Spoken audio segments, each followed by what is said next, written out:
cơn gió khẽ vô tình, chiếc lá lìa cành buông xuống lòng đường. Ngôi nhà chiếc lá tôi nhớ về cô bé đáng yêu của tôi. Mùa đông đến em vẫn cười, em ước mình là bông tuyết ngoài trời để được bay mãi lên thiên đường, một thiên đường tuyết rơi.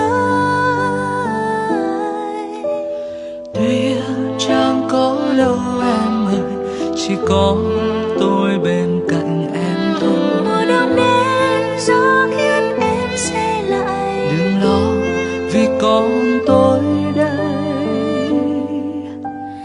Bước cùng với nhau dưới cơn mưa phùn rất lâu. Tôi nhìn em đỏ mặt, em không nói khiến cho lòng tôi bồi hồi. Trong ngần mắt em thấy lòng lạnh muôn ngàn tuyết rơi, một mùa đông